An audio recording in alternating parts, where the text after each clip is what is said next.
Hello, and welcome to the 14th Annual Graphic Novel Making Contest. My name is Michelle Ornott. My pronouns are she, her, hers, and I'm the Deputy Director of Public Services for San Jose Public Library. I'm thrilled to have the honor of emceeing this grand event as we celebrate another year of the Graphic Novel Making Contest. This is an exciting day when the library gets to recognize and celebrate all of the creators who entered the contest this year. It's always incredible to see what a wide range of talent we attract in our annual contest. This year, we received a total of 214 entries from 223 aspiring comics creators in 5 different age categories: children ages 0 to 7, children ages 8 to 9, preteens ages 10 to 12, teens ages 13 to 17, and adults ages 18 and over. We're here today to announce the winners in each of these age categories. Entries were judged on content and illustration by a panel of industry professionals and library staff. Lastly, we have curated a digital collection of all the contest submissions available through sjpl.org. You can view all of this year's submissions published on BibliaBoard. Look out for our blog post on sjpl.org announcing this year's winners and linking to this year's graphic novel making contest digital collection on BibliaBoard. So you can now tell all your friends and family that you're a published comic creator. Before we get started, I want to thank and recognize those who made the program possible this year. Each year, alongside the contest, we provide supplemental comic making programs to help participants create their best comics. The first group I would like to recognize are the talented individuals who facilitated artistic programming this summer.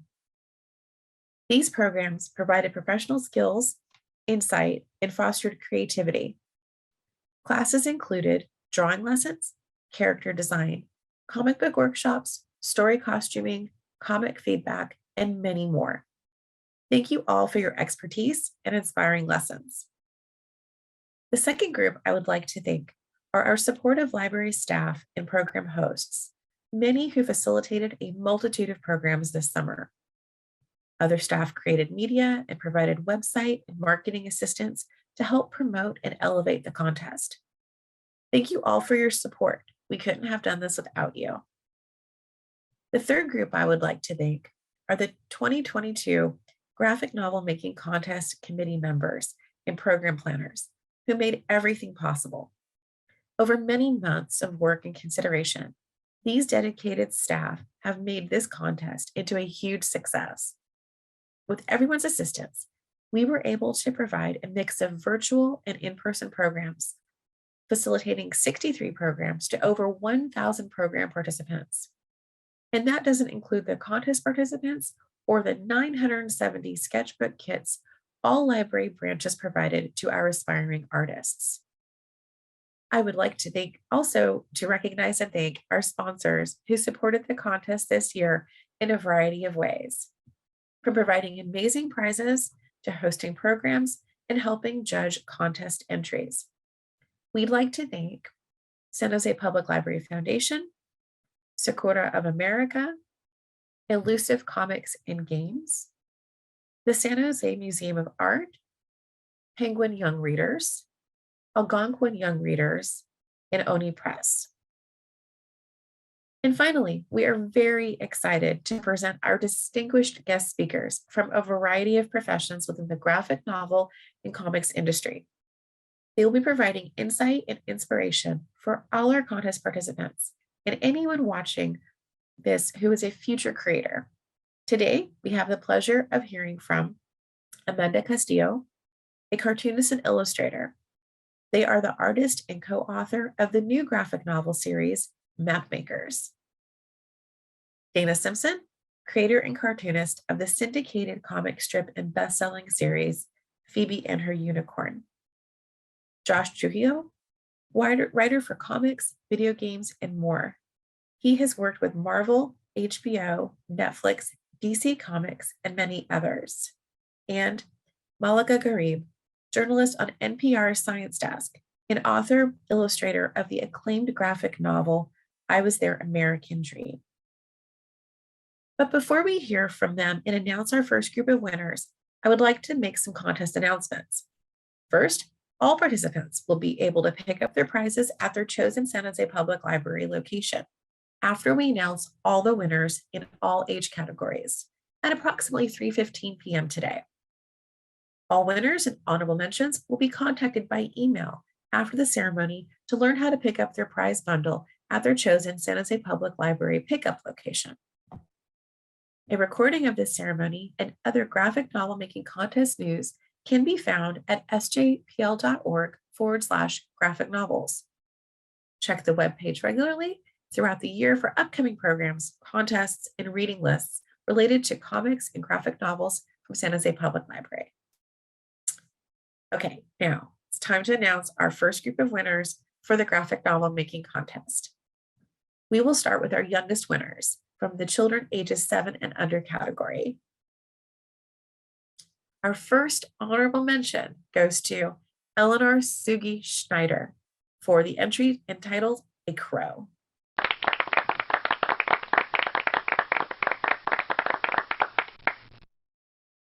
Our second honorable mention goes to Katsuki Hudson for the entry titled Kawaii Cube 1.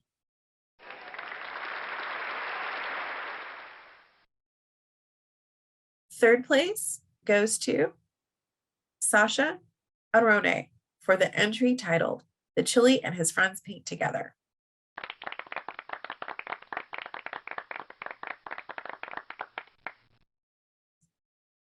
Second place goes to Luke Ma for the entry titled Juno is a Monster.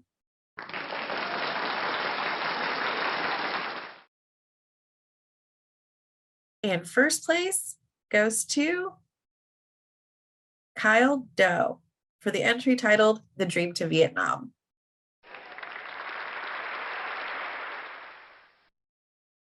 Please join me in congratulating all our young artists who entered a comic this year. Your hard work and dedication is impressive, and I hope you continue to create amazing work as you grow. Now, before announcing our next group of winners, I would like to welcome our first guest speaker. Amanda Castillo is a comic artist, illustrator, and storyteller, born and raised in the Bay Area in California, unceded Ohlone land.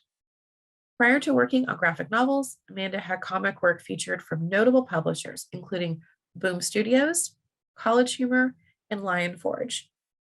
Alongside writer Cameron Chittock, Amanda is one of the co-creators and the artist on the Map Makers series, which begins with Map Makers and the Lost Magic, and is to be continued with Map Makers and the Enchanted Mountain in spring 2023. Please welcome Amanda Castillo. Hi everyone, thanks so much for having me today. It was really great to be able to see all of the amazing entries that have gone into the contest this year, and props to everyone who entered because making comics is a lot of work. My name's Amanda Castillo, and here is a short little comic I made of myself a few months back of me working during the daytime and then at night when I'm playing my Switch and having downtime.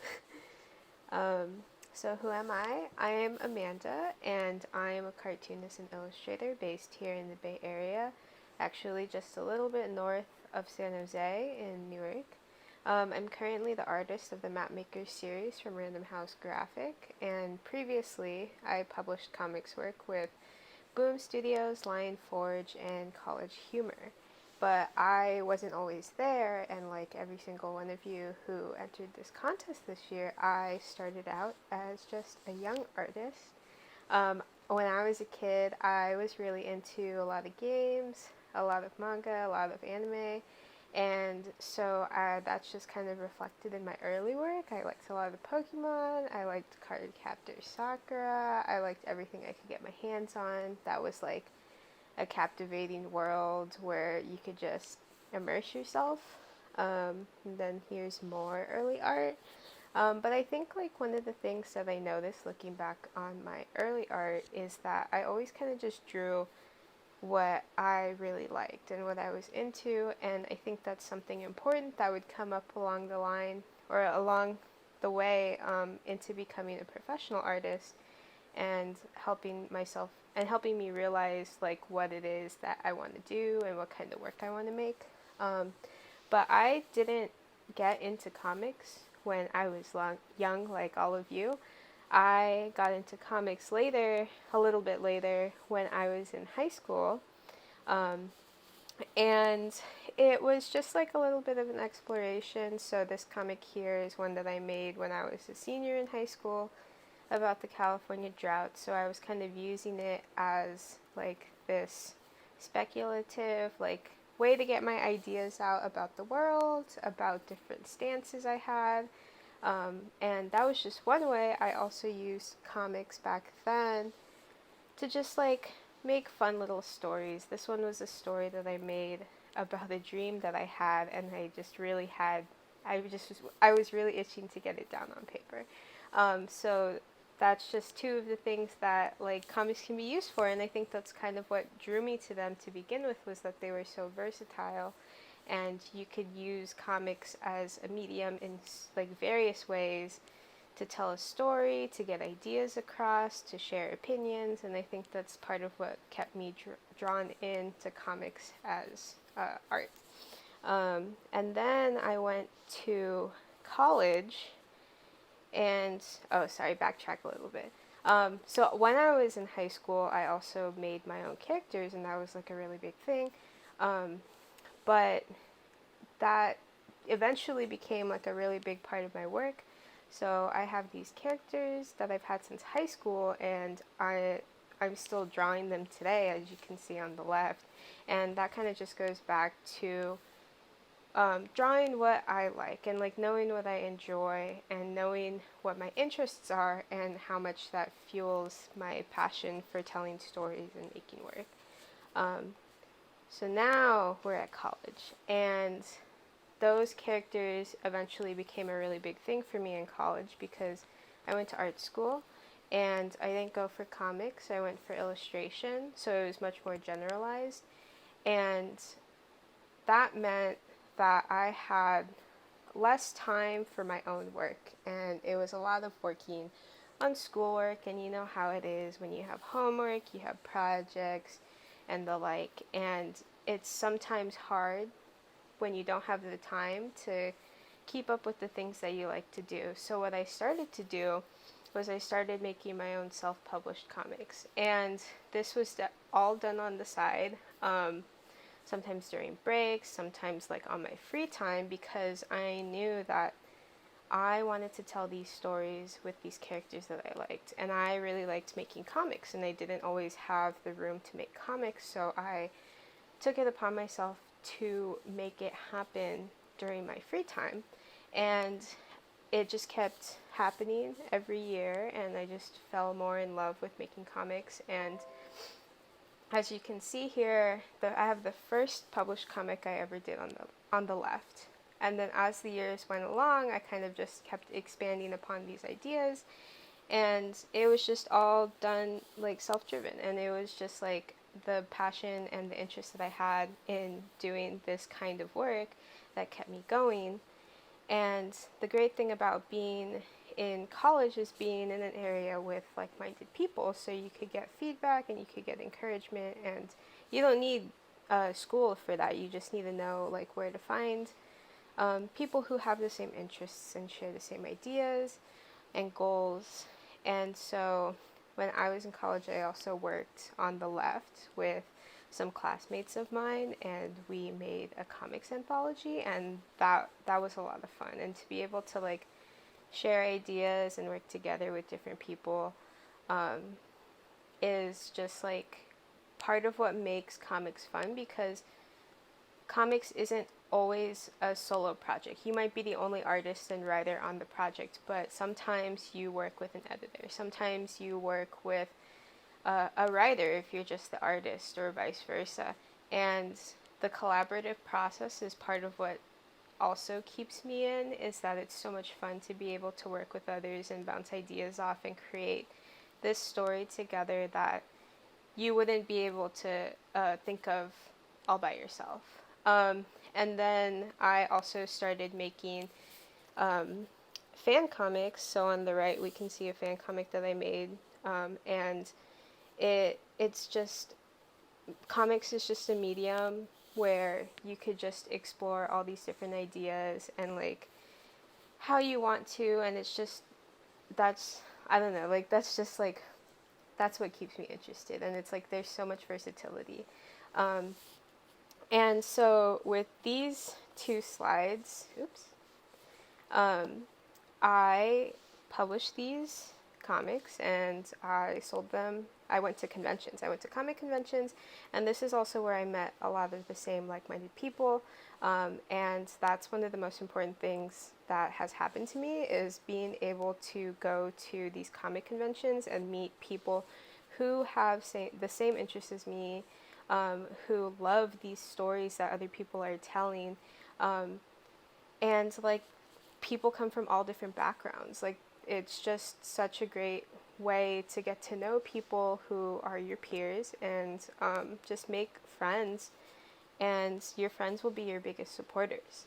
So at these comic conventions, I sold my comics, and from meeting people and getting my work out there is how I actually probably, I don't know for sure, but got my first professional gig, which was at Boom Studios, doing work on An Amazing World of Gumball anthology. And this was another thing where it was like, because I love The Amazing World of Gumball, and I think it's really funny, and I think it's really like clever, um, and it was just one of those things where I felt really lucky on first work, because it was something that I was so interested in, and it really just like helped keep me going in terms of like the passion that I had for the project and the excitement that I had for it. And I think that is something that just carried over for the projects that I had in the future.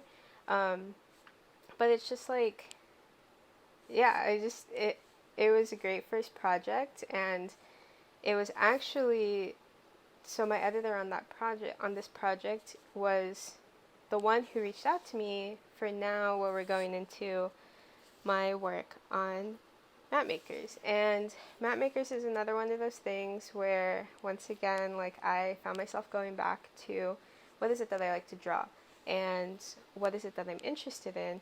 And even though I work with a writer, Cam, on this project, um, he has been so kind to give me a lot of leeway as the artist, so I have a lot of room, because he respects my work and he trusts me. And I think that's one of the most important things about just working in a collaborative project in the collaborative space um, is that trust that you have between the people that you're working with, and that trust is going to be what like makes it really worth it at the end. So he gave me a lot of space to like expand the world, the mapmaker's world, and I just once again went back to what I was into, what I was interested in, and like what I wanted to see in characters, what I wanted to see in how they dressed, and it's just that combination of having the trust from a collaborator and having and like knowing what my interests are that really made it evolve into what it is today. And it's just something that I'm so excited about, and something that I'm excited for people to see out in the world. Um, and yeah, but like that's where I am now.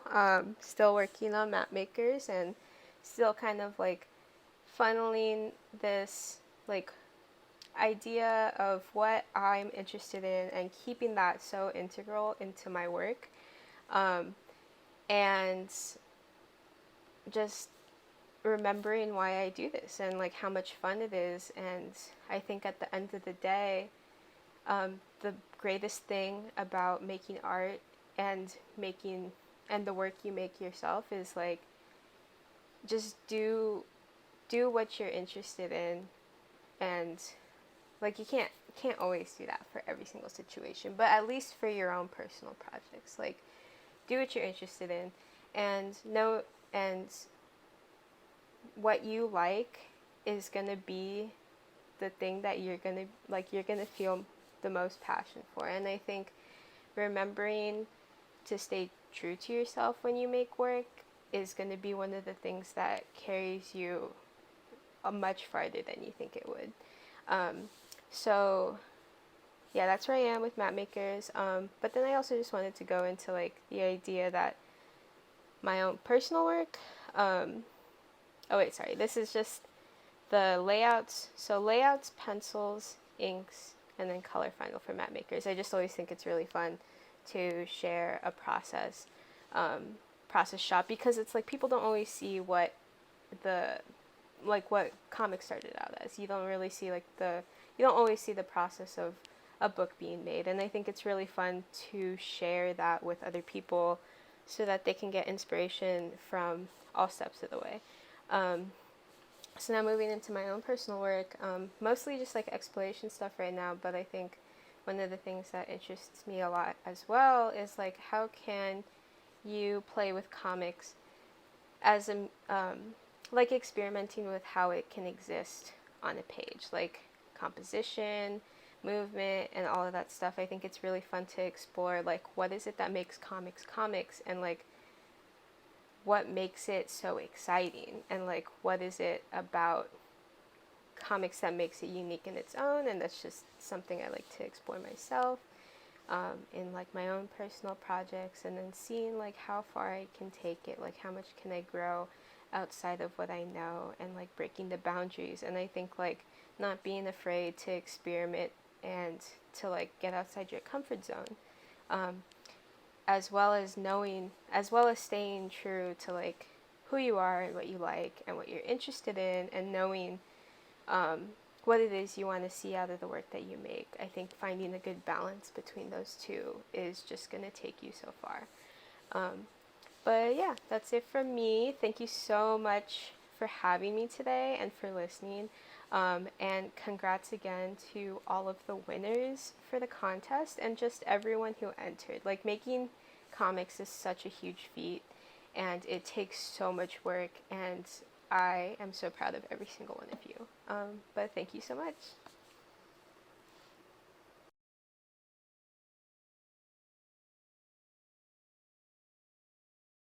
Art form. We are looking forward to seeing what happens next in the Enchanting Map Maker series. So again, thank you so much.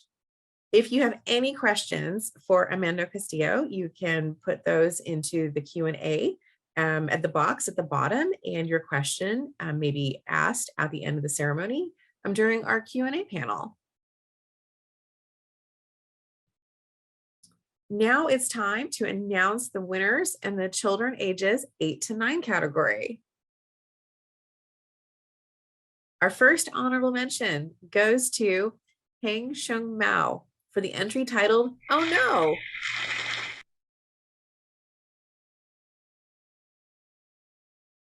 Honorable mention goes to Mila Brunner for the entry titled, "Nostalgia."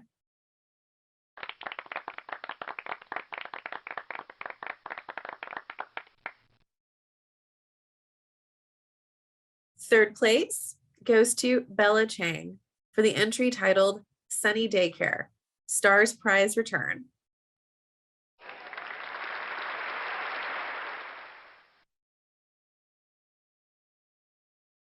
Second place goes to Navneet Swader for the entry titled, "Dino World."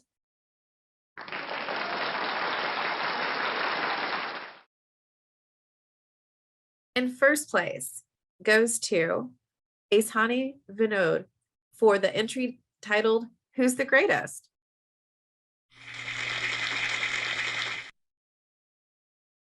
Thank you to all our young artists who entered in our children's ages 8 to 9 category, and congratulations to the winners.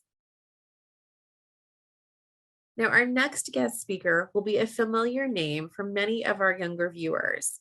She is the creator and cartoonist of one of our most popular children's comic series in our libraries. Dana Claire Simpson has the best job in the whole world. They actually pay her to draw unicorns. Dana grew up in Gig Harbor, Washington, drawing the entire time. From 1998 to 2008, she drew the internet comic strip Ozzie and Millie. After she won the comic strip superstar contest in 2009, Andrews McMeel Syndication signed her to a development deal for a new strip called Heavenly Nostrils, which was later renamed Phoebe and Her Unicorn.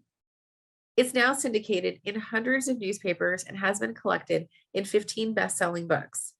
She lives in Santa Barbara, California, with her spouse and her cat, who may or may not be joining us during her speech. Everybody, please welcome our next guest speaker, Dana Simpson. Hi, do you see and hear me? Yes, we do. Awesome. And you should So be hi. able, you should be Hi, able to screen share as well. Your, Yes, presentation. I have some things to show you. Hi, everybody. My name is Dana. That was a very nice introduction. Thank you for that. Share screen. Yeah, let's do that. All right. Yeah, that's, you see that? That's me sitting on a bench with Phoebe and Marigold Heavenly Nostrils, the characters I draw every day. I am sort of in awe of all of you. Looking at the work that you guys did for this contest is just so amazing. And it reminds me so much of myself when I was younger because I was a drawing kid. This is a drawing I did when I was 4 of a superhero I created called Horse Girl. She's saying nay. I think that's her battle cry. I'm not sure what Horse Girl's powers were. I think maybe she was fast. I mean, that's kind of the thing horses are known for. I think I just liked horses and superheroes. My mom saved all of my old art, so I've got it to share with people now. So like this here, this is the first original comic strip I ever did. It is not as good as your comics, judging by the ones that I've seen from the contest, but I was 5. I was younger than probably all of you even. This is a comic called Boo. It is about ghosts. The ghosts are blue. They say hi to each other, then they zoom over to the left. Then there's lightning and it says haunted land. I think boom is a sound effect, but I like to think it says haunted boom land, that's where they live. And then there's lightning and they laugh at the lightning for some reason and then they go to sleep. I don't know. I still think that's funny. I still think that's funnier than half the stuff I come up with now. And I was into comics partly because there were not a lot of graphic novels that were available to me at the time. And I'm kind of excited that there are so many good ones now for younger readers. And I say for younger readers, but I read them all too. We didn't have a lot of that when I was growing up, but we did have comic strips. We had the comic strips in the newspaper, and my mom had this huge book of Peanuts cartoons, Charlie Brown, Snoopy, all of them. And I was fascinated by that. I read that book over and over. And I thought maybe I'd like to do that for a living someday when I grow up. And so I kept trying to draw comics. These are some more comic strips I did in elementary school. That one has a flying cow. There's a ghost being booed by the audience at his concert. One about a girl who plays softball. The one at the bottom right is one I drew for my friend Jessica for her birthday.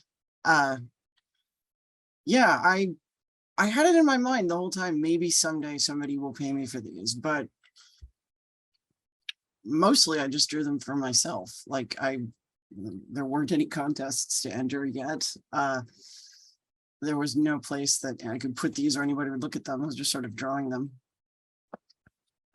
And that all changed when the internet came along. Believe it or not, I'm so old that I didn't have the internet until I was in high school. And when I was a teenager, I started trying to draw comics. I came up with these characters named Ozzie and Millie. And these are the first, some of the first Ozzie and Millie comics I ever drew. You can see between the first and the second one that the way I drew was changing. It was sort of different every time. every time I would like learn something, and you get a lot better very quickly in the beginning. I find like you start out and you don't really know anything about what you're doing. And so every comic you draw is a lesson. And so the first one that I drew took me like 6 hours because I really did not know what I was doing. I thought that took me 6 hours. Maybe I can't do this for a living. But then the next one I drew took a lot less time. And I was like, oh, you get better and you get faster with practice. And Ozzie and Millie changed. This is much later. This is Ozzie and Millie a few years in when I really got in the designs to where I liked them. That took years. Like I drew that strip for a really long time. Posted them on the internet. And I wanted to get syndicated. I wanted to be in the newspaper, mostly because I wanted to get paid. It was very hard to get paid for giving comics away on the internet for free. I just noticed my cat isn't here. I was sort of hoping my cat would show up. People like it when your cat shows up. I think she's sleeping somewhere. Maybe she'll make an appearance. Anyway, comics. Yeah. I wanted to get Ozzie and Millie into the newspapers because I wanted it to be my job. I didn't want to have to do anything else. All I ever really wanted was to draw comics and just have that be how I spent all my time. And I was frustrated for a long time because I would send all of these Ozzie and Millie comics away to the syndicates and they would reject me. I would get very nice rejection letters saying, you're good, but this isn't what we're looking for. And I kept hoping that would change, and it never did. Year after year, I would get these rejection letters. Here's my cat. This is Sophia. And it was frustrating, but I loved making comics so much that I did not stop. Until finally I did. I'd been doing the comic for many years. I thought, well, why don't I do something else? And I had the idea that I was going to become a children's book illustrator and illustrate other people's books. Because by then I'd been drawing for a really long time and I thought I was getting pretty good at it. And as I was preparing to do that, a friend told me about the comic strip superstar contest. And I had 2 weeks to enter it before the deadline when I found out about it. The prize was that you got a development deal to develop a newspaper syndicated comic strip. And I was like, that's what I've always wanted. I have to enter this contest. And like all of you, I got to be in a contest. I was just a little older. And I put together this strip. It was called Girl. And it starred this little girl here who kind of is Phoebe, but kind of isn't Phoebe. Phoebe sort of evolved from her. We'll get to that. But the premise was that she's this kid who lives by the woods and all her friends are talking animals out in the forest. And this was one of the strips that I entered with. This was a Sunday type comic because in the newspaper, the Sunday comics are bigger. And yeah, I sent these in. And a few months later, my spouse was like, did you know you're in the top 250? And I said, of what? Because I'd sort of forgotten. And they said, well, in the contest you entered. And I was like, oh, right. And then I was in the top 100 and then the top 50 and then the top 10. And by then I was really, really nervous. I remember saying, I'd like to just go to sleep and wake up when I know if I won or not, because the suspense was just killing me. And then I won. And suddenly I had a contract to develop a strip. And the first thing that they told me after I won and signed my contract was, you cannot call your comic strip Girl because it's a really common word and nobody will be able to Google it. So then I had to develop another comic and well, I do sort of develop the comic I had into something that they liked. It wasn't called Girl anymore. And they told me, this isn't interesting enough yet. So you have to work on this and create something more interesting. Hang on just a sec. I'm gonna stop screen sharing for just a moment. Sorry.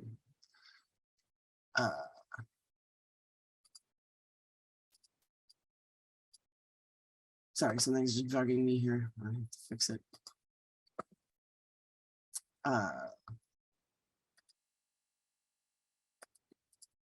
Sorry, technical problems on my end.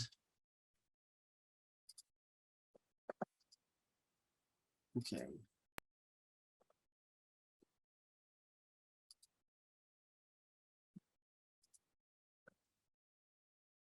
We back? Everybody seeing that? Cool. I'm going to assume everything is going as planned. Looks good. Cool. So yeah, these are some drawings from when I was sort of working out what this strip was going to be about. I decided after a while that I wanted there to be a unicorn in it because I wanted to draw unicorns. I'm assuming that doesn't need a lot of explanation. Drawing unicorns is great because I like unicorns. I like horses. I remember I created that character called Horse Girl when I was 4. And I wanted to make it my job to draw unicorns every day. I was like, I asked myself, what do I really want to draw? And that was kind of the answer. I want to draw unicorns.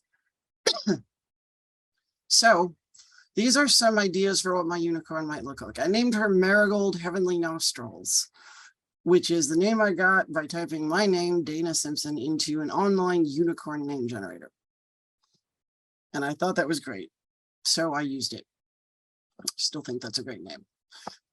And I wanted to call, as you can see, I went through a lot of different ideas about what she might look like. And I wanted to call the comic Heavenly Nostrils.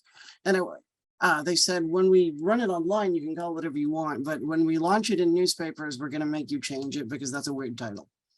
And I said, sure, whatever. I sort of honestly thought that maybe I could just wait them out. I sort of thought that maybe I could just have it be Heavenly Nostrils for a while and everybody would get used to it. But no, when we finally launched it, they made me change it to Phoebe and her unicorn, which I don't know. My mom did not like the title Heavenly Nostrils very much. She was like, good, they made you change it. But I think Phoebe and her unicorn, it's a fine title. It's not as interesting. Heavenly Nostrils made people laugh as a title. And Phoebe and her unicorn just says what the strip is about. But I didn't argue with them because they were going to put my strip in the newspaper, which is something I had wanted my entire life. And I was so happy that they could have called my strip anything they wanted. And I would have been happy with it. Phoebe and her unicorn is a perfectly good title. Although Marigold would argue she doesn't belong to Phoebe. It should be Phoebe and a unicorn. So yeah, this is the first Phoebe and her unicorn strip. This is where it begins. Phoebe skips a rock across a pond, hits a unicorn in the face, and makes a wish that the unicorn has to become her best friend. After trying a few other things like infinity more wishes, because you have to at least try that one. But Phoebe wishes for Marigold to become her best friend. Marigold isn't happy about this, but she did promise. And that's how the story started. And I thought a lot about how this story should start. Like, I went through a bunch of ideas, and that was the one that I liked. That was the one that made me laugh. So I went with it. I'm pretty happy with it. And Phoebe and Marigold have had a lot of adventures together. Eventually, Phoebe released Marigold from her wish because it's mean to make somebody hang out with you, right? And Marigold said, well, I like you, so I'm going to keep hanging out with you anyway. And that's how it's been ever since. I included this comic because this is my favorite strip of all time. This is the funniest Phoebe and her unicorn strip, according to me. Phoebe is trying to figure out what to get Marigold for Christmas, and she can't think, what do you get a unicorn for Christmas? She's making a list. Things I'm pretty sure Marigold doesn't have already. 1, pants. And Marigold comes in, look what I have.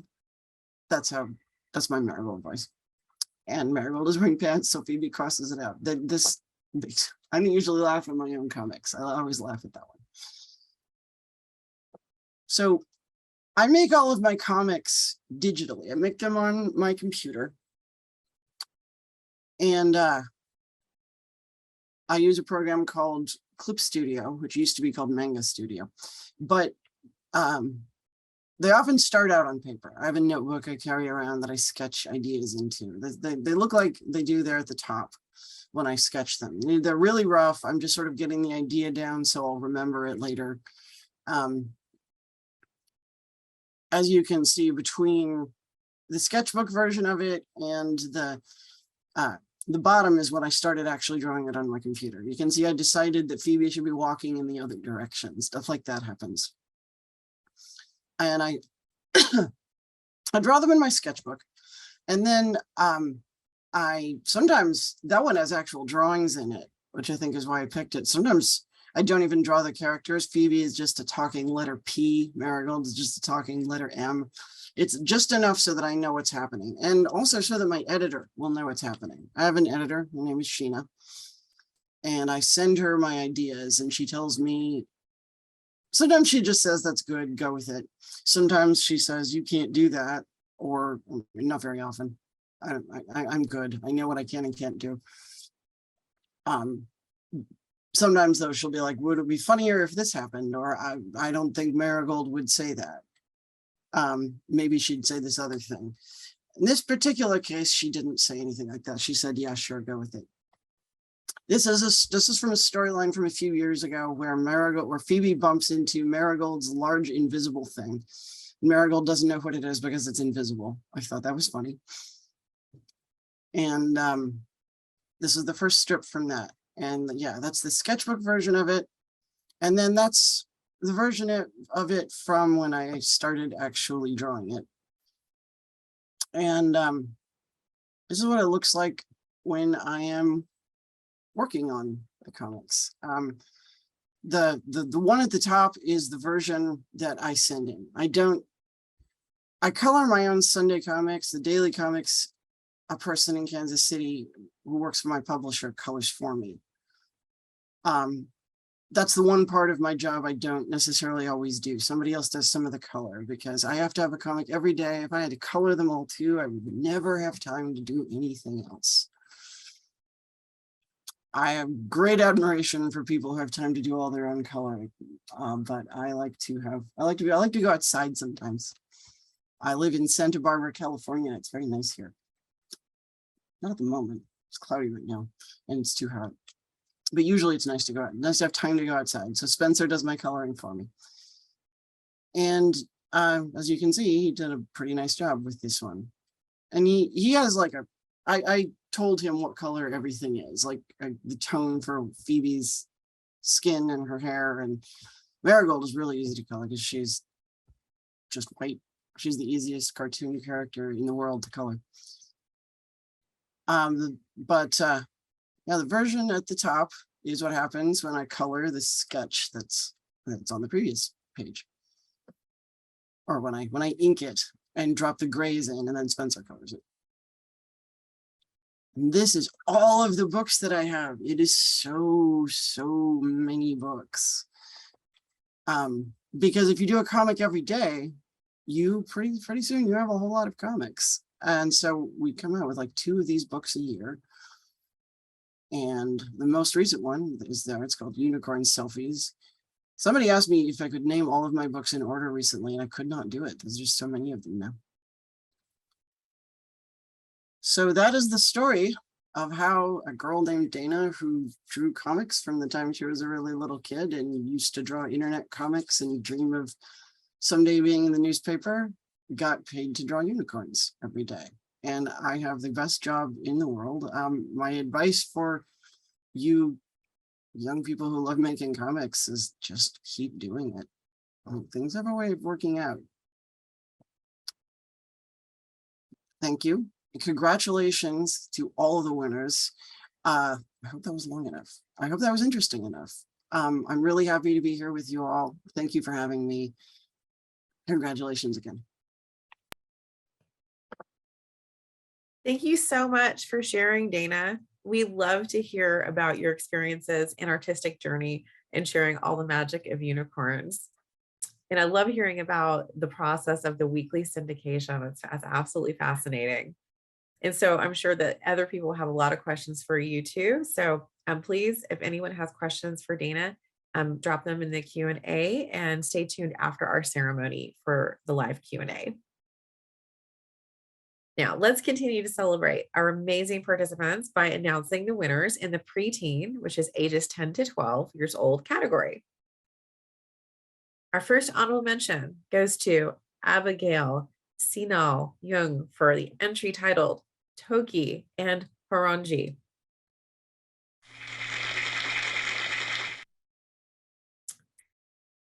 Our next honorable mention goes to Isha Sredder for the entry titled Four Square Friends.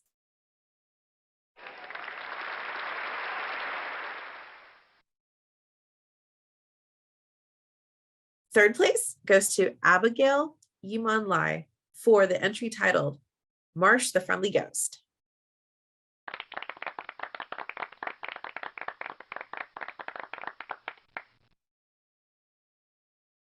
Second place goes to Adriel Walter for Tau.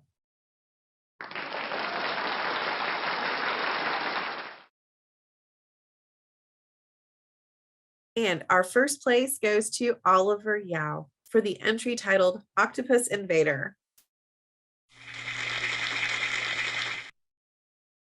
Congratulations to the winners, and thank you to all the preteens who submitted amazing comics this year.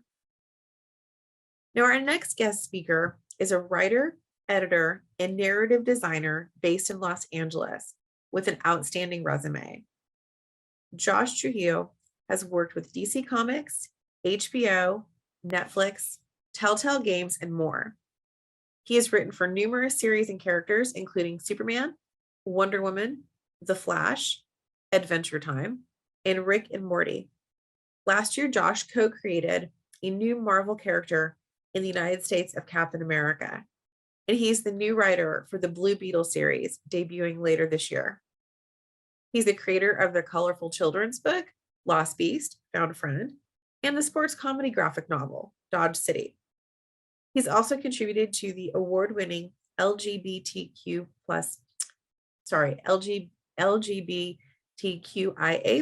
anthologies, Love is Love and Be Gay. Do Comics. Josh's work spans different genres and audiences, including children's fiction, superheroes, history, gaming, and queer issues. Please welcome Josh. Hi, everyone. Thank you for having me, and congratulations to all the winners, and congratulations to everyone who finished a comic. That's the hardest part, right, is getting it done. And now you're all officially comic book creators, so welcome to the industry. So I'm going to talk a little bit, like everyone else, about myself, kind of how I got into comics, and everything in between. So you guys can see the shared screen okay? Yeah, okay. It's great. Great. So my name is Josh Trujillo, and I'm a writer. So that means I write stories and dialogue for comic books and video games, maybe even some of the ones you've seen before. I've worked on Adventure Time, Batman, Blue Beetle, like I said, all the stuff you just heard, and I even get to make my own comics. So that's me and my dog Quinn in the picture. Quinn's not a part of this presentation, but I like to share photos of my dogs. So let's get started. So making comic books is all I've ever wanted to do, and I bet a lot of you here feel the same way. But I bet some of you are unsure how you're going to do that later in life. Drawing, writing, inking, coloring, lettering, they're all super important to making comics, but so is marketing, designing, and promoting your work. And that's just some of the stuff you need to know. It's not just writing, it's not just art. So here are some examples of my work. That's Blue Beetle on the left, Wiccan and Hulkling on the right, and then some of my video game work is in the middle. That's Destruction All-Stars, and then Guardians of the Galaxy, and then WB Multiverses. So, you know, like I said, there are a lot of different skills that are important, and there are a lot of skills I think that we don't give enough attention to. So I'm going to talk a lot about those. Just like values and lessons that will kind of help you, not just in comics, but hopefully in your whole life. I only have so much time, so I'm going to focus on 3 things in particular. I want you guys to learn to be patient and be persistent and be professional. It's taken me a long time to figure that out, and I'm getting better at those things every day, but I still have room to grow. So the first one I want to talk to you guys about is patience. So that means learning to wait. And in comics, you'll find yourself waiting a lot. You'll wait for editors to give you feedback. You'll wait for people to email you back. You'll wait for conventions to start. And if you get tired, conventions to be over. But that's okay. Remember, don't get frustrated. Comics isn't a race, it's a marathon. It takes a long time. And becoming a professional comic book creator takes a long, long time. How long? For me, it took 30 years. But don't worry, honestly, it's worth the wait. So before I used to make comics, I was a cowboy. Okay, that's not true, but that'd be really cool. But I've always loved comic books as long as I can remember. Comic books, video games, cartoons.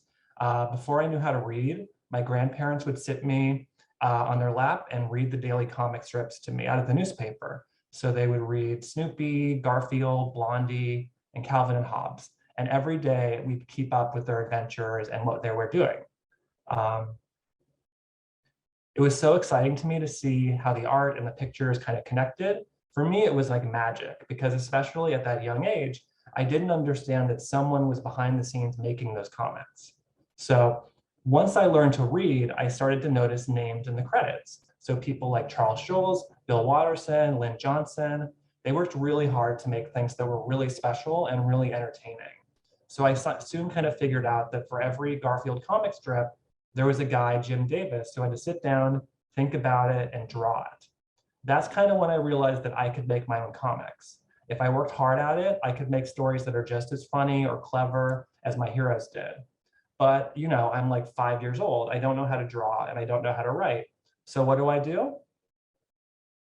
I copy. So I would trace over my favorite comic strips, usually Garfield, and kind of rearrange the pictures to tell my own story. Or I'd white out the word balloons and change the dialogue to tell a different story. So it's a lot of fun. I would encourage you guys to play around with it, especially if you're a younger artist. And there's no harm in, you know, tracing to learn your skills and try different styles. But like this one, I whited out the middle words. And so you can see in the first panel, he's like, Garfield, come here. And then he says something. And then in the end, Garfield and John are laughing. So is he saying something silly? Is John telling a joke? That's something that you can kind of imagine and put there yourself. So these were the first comics I ever made, were basically Garfield clones. And I was so proud of them. I would show them to anyone who would look at them, my family, my neighbors. And I even begged my mom to take me to the newspaper office so I could try to get a job there. Keep in mind that I'm like 7 years old and I have like a handful of comics that are on notebook paper, and I'm begging my mom to get me to the newspaper because I was sure that if they saw my work, they'd give me a job. So I'm sure some of you can relate, and I bet some of you are already. But I fell in love with comic strips, but I don't work in comic strips. I work in comic books. And so I didn't have a comic book store when I grew up. I didn't even know comic books really existed. But what I did have was a TV, and comic book heroes, superheroes were all over the place in the 90s, which was when I was growing up. So X-Men, Batman, even stuff like Power Rangers felt really exciting and different and important. Those are all the X-Men there. My favorite is Storm, the one with the lightning powers. And I thought these stories were so exciting and cool, and I was hooked.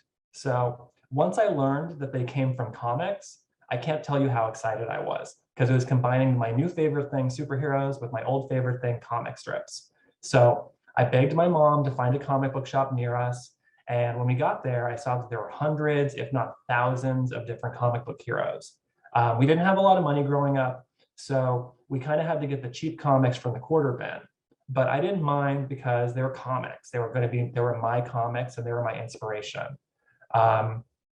Like I said, I became obsessed with superheroes, so I started to draw my own superheroes. My favorite was a guy named Lost His Keys Man, who would always lose his keys. And I thought that was the most clever thing I'd ever come up with. It might still be, but I didn't have a lot of great ideas, obviously, but it didn't matter. Just making something fun was worth it. And my friends were super supportive of me. I'd show them my comics at recess and they'd laugh, and I'd kind of watch that over their shoulder to see their reactions. And that's how I knew they were good friends, that they were very supportive of my work. You have to be supportive of your friends' creativity. This is so important. If they made fun of me or they told me my comics were dumb, I probably would have given up. But they didn't. They cheered me on. So I drew literally hundreds and hundreds of comics through elementary school, junior high, even high school. My art wasn't the best, but I already had fans. So I was building my career one friend at a time. However, it's not that easy. Time went on. I graduated high school. Was I ready to start my career in comics? Not really. The problem was I still didn't really know how to make a professional comic book, at least not a real one that I could sell in stores like X-Men. It wouldn't be for another 10 years that I got a job in comics. So I was 18 and I didn't get my first job in comics until I was 28. This is what I mean when I talk about patience. It takes 10 years is longer than some of you've been alive. And also congratulations to those of you who've already made a comic. You're a lot further along than maybe I was at that age. So I was 18 years old. I had a dream if I could, but I wasn't really sure how to make it happen. So did I get a job at the newspaper making comics? No, I really wish I did. But instead I got a job at Disneyland. That's me and my friend Lindsay on the left when I worked at Critter Country. And that's my friend JJ on the right. And I pushed buttons on the rides and I'd hang out with Winnie the Pooh. And later I got a job at a restaurant. I worked at jobs like this for 10 years. I needed these jobs to pay the bills, and that's okay. Never forget that real life is important too. And honestly, I had a lot of fun working in the real world. I met all sorts of interesting people, I made lifelong friends, and I learned how to talk to people. I was very shy, and so just being forced to talk to people made me better at it and made me more confident. And this is something that would come in play a lot later on. So I still knew what I wanted to do. I wanted to make comics, but I wasn't anywhere near making that dream a reality. I wrote stories, like short stories, and I shared them with my friends online, but I'd kind of given up on drawing. I felt like my skills weren't really good enough. I felt like my art wasn't good enough, and I felt like my writing wasn't good enough. But you can't get frustrated when things take longer than you like. You have to trust that your time will come. And most importantly, you have to be ready when that opportunity comes. That's what Oprah says. So always be prepared for whatever opportunities come your way. And that takes work. So I was working in restaurants, working at Disneyland, and then kind of a miracle happened. One of my friends at Disneyland told me about an internship at a comic book company. Now, an internship is where you kind of volunteer to go in and help different businesses, and you get to learn skills in exchange. So this was a chance to learn about comics firsthand from people who actually did it. So this was like the education in comics that I needed. I started to understand all the steps it took to make a real comic book, what writers did, what editors did, and how much artists really contribute and make the comics real. The comics is a lot of work and a lot of sacrifice and a lot of time. If you're going to make something special, it's a lot of work. But seeing so many other creators make their comics for this company kind of inspired me and taught me to never give up on my own ambitions. That's me at a convention on the left. And then on the right are some of the books that I sold at the conventions. So that's where kind of the persistence comes in. You have to put in the effort and you have to do the work, even the boring work, especially the boring work, because it all matters. I learned how to go to conventions and how to sell books, how to meet editors who would later give me jobs, and how to sell comics. So these are all super important skills if you want to get jobs from publishers. And I finally knew how to make comics. I had friends who made comics for the first time, and I had some skills, but the rest should be easy. And it wasn't. It's still a lot of work. I knew how to make comics, but I'd never made my own comic really. So I had to come up with a plan. I couldn't afford to pay an artist to draw an entire comic at once, and you should always pay your artists. But I could save up enough money to pay an artist to draw one page. So every time I got a paycheck, this was every other week, I would pay an artist to draw one page because that's all I could afford. So I did this 30 times. So what is that? 60 weeks, so over a year. And eventually I had enough pages to tell my whole story. What was my story about? Working at a theme park like Disneyland, of course. So that was my first comic. It cost me all the money I had in the world, but I was so proud of it. I started taking it to conventions to show it off, and I saved more money to pay more artists to draw more comics. I was addicted to it. So soon I had enough stories to sell at conventions like a real comic book creator, because I was making comics. I was the real deal. And at conventions, it's a great opportunity to meet fellow fans, to meet your heroes, and to meet other creators. Making friendships with people who have the same dreams as you, the same ambitions, is so important. And I think a contest like you're having here is an excellent way to meet other comic book creators and try to help each other and lift each other up. Like I said, meeting people is really important in comics. And I used a lot of the skills I learned waiting tables and working at Disneyland in that. Even though it didn't seem like it at the time, learning how to talk to people, learning how to be friendly and trying to be a professional was really important, and it wasn't a waste of time. All these skills you pick up in life do pay off eventually. So I started to make more comics. I made an anthology, which is a collection of stories called Death Saves. They're all about Dungeons and Dragons games. So the stories weren't just by me, they were by some of the friends I made along the way. We put it on Kickstarter to raise money for it, and we were very lucky to get enough money to pay for the printing. So now I had a real thick comic book that I helped create. I became a comic book editor. And from that, other editors started to pay attention. They saw that I was making cool stuff, and they started to want to make cool stuff with me, which is like that's the dream. And so I couldn't believe it. My first comic with a publisher was called Dodge City. It's kind of a comedy based off my time playing dodgeball. I'm sure some of you played dodgeball in elementary school or junior high. It's a lot more fun when you get older, I promise. But even my hobbies, my life experience was becoming part of my work. I worked in a theme park and I made a comic about working in a theme park. I played dodgeball and I made a comic about dodgeball. So they always say, write what you know. And that's what I did. Because people aren't just buying a comic, they're buying something special from you, and they're buying something that's important to you. So don't be afraid to make a comic about what's something very personal. People want to see your passion, they want to see what makes you excited, and they want to share that. So I got a job in comics, my very first one, but how do you keep getting jobs? Because if you want to make comics your whole life and get paid for it, you have to keep getting work. So I learned about professionalism. So what does being a professional mean? To me, it means being kind. Nobody wants to work with someone mean or someone who gossips and someone who is kind of a negative person to be around. There aren't a lot of us making comics, and people want to work with people who are friendly and fun and kind.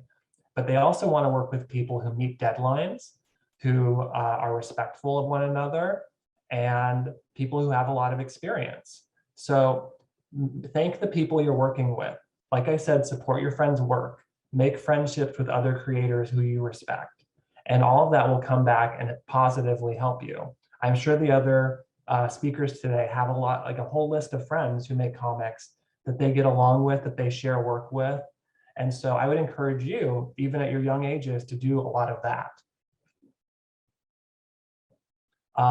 Here's an example of kind of how kindness paid off in a weird way. So I was at a convention called FlameCon in New York, and I saw a baby drop their toy. And so I ran over to the baby, I grabbed the toy and picked it up and gave it to the dad. And the dad was so thankful. And it turned out that dad was an editor at Marvel Comics. And he came by to look at my comics after that, and he liked what he saw. So about a year later, I got my first job writing for Marvel, which is, again, a dream come true. So you never really know how these opportunities are going to pop up. You never know when you'll have a chance meeting at a convention, or someone will follow you on social media, or you'll just go to a book signing and you'll make a genuine friendship with a creator. So always be open to these opportunities as they come to you. And for me, that's what being a professional is. It's that kindness, and it kind of permeates, hopefully, my work. So it's been 30 years. Things were finally starting to pay off as a comic book creator. I was writing not just for Marvel Comics, but for DC Comics too, and other companies.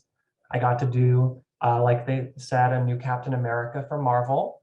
I got to make Rick and Morty stories, and that's one of my favorite shows. I also got to do Adventure Time. And I got to write for some great heroes like Wonder Woman or Batman or Superman. And, these were things that I never thought were possible when I was a kid. I was writing superheroes like Lost His Keys Man that I had made up, or like Plant Girl. And now I was writing the real deal. So you can, if you dream it, it can happen. So I'm very grateful for all those opportunities. My comics even got the attention of video game people who wanted me to write for video games too. So it's very similar. I won't go into a lot of detail about how comics and video games are different, but you work with a small team in comics and you work with a very large team in video games. But it's the same job in some way. You work with talented artists, you collaborate, and you tell stories. And I never would have gotten any of this had I given up, if I wasn't patient, if I wasn't persistent, or if I wasn't professional. I would still be working in restaurants, unhappy that the fact that I had never followed my dreams. So real quick, you might be wondering kind of what my day looks like as a professional writer. And I'm kind of wondering about that too. Every day is a little bit different. But like I said, comics is so much more than writing. It involves all sorts of different skills. These are things I learned at that internship at the comic book company. These are things that I've learned working at conventions, selling my own books. And these are things I've learned from my friends. So when I don't know what to do, I ask for help. And that's how you learn. So anyways, what does my day look like? It kind of looks like 5 different things. For me, it's about emails, engaging with my community, my fellow creators, engaging with the fans, the readers, doing research for my writing, and there's something else. Writing. Writing is the most important part of writing. So I'll start with emails. Emails are a big part of my job. Every day I get dozens of emails from editors, from artists, from readers, and even from librarians like this wonderful organization. And I send out emails. I have to send emails if I want to go to a convention. If I want someone to write a review of my comic book, sometimes I have to send out copies of that. And I email other creators asking for advice. I always try to be quick about responding to these emails, because if you wait too long, you might miss out on a big opportunity. So try to be quick about that. That's my big advice for emails. But the next part is community. I started a special kind of Discord chat room where a bunch of us comic professionals talk with each other. We share advice, we show off our work to each other, and we try to support one another. In comics, it can be a little lonely. We all work from home usually. And so having friends who are going through the same things can be a big help. I have a couple of friends who I talk to on the phone almost every day, and it's hugely helpful. It makes me feel like I'm not alone. And, if I have a problem or I had a bad interaction, I have someone I can talk to kind of help me with that. And these are people who take time out of their busy days to help me. So like I said, don't be afraid to ask for help. And then the next part of my job is connecting with readers. And that means I'm on social media. I have a Twitter account that I post on. I have an Instagram account where I mostly post about my dog, but I post about other things too. And I go to conventions and book signings and libraries to meet people and to make new fans. So maybe you'll be my fan too. But I like to think that every time I make a comic, every time I speak at something like this, or if I go to a convention, I make exactly one more fan, but just one. And if I do that 1,000 times, I'll have 1,000 fans. I'm not there yet, but someday I probably will, hope I will be. The trick is being persistent and never giving up. That's me speaking on the top left at a discussion panel about kids comics with some of my fellow creators. On the bottom is my table set up at a convention. And then on the right is an example of my Twitter account where I post updates about my new work. Whenever I have a new comic out, I make sure all my readers know where it is, when it comes out. And if I can, I post a preview of that too. So, like I said, write what you know in comics, but also don't be afraid to write what you don't know or don't know yet. I do a lot of comics set in the past, in history, which means I have to do a lot of writing and a lot of research. This story is about a guy named Baron von Steuben. He was a general that worked with George Washington during the Revolutionary War. I'm old, but I was not alive during the Revolutionary War. So I have to do a lot of reading and research, but that's fun for me. That's part of the work, and it's hard work. You know, I do read books for this George Washington book, but for this story I did for my Love Machines comic, it was about someone who lived more recently. So I was able to read his letters, his newspaper columns. I even went to New York and looked through some of his personal papers to get a better understanding of who this man was. His name's Lester Gaba, and he's a famous artist from the 1930s. So, you know, even though I don't know anything about fashion or the Revolutionary War, I make comics about fashion and the Revolutionary War because I put in the homework. And lastly, like I said, the most important part of writing is writing. And sometimes I get so busy with the other stuff that I kind of forget about the writing. But that just means I have to work on nights and weekends.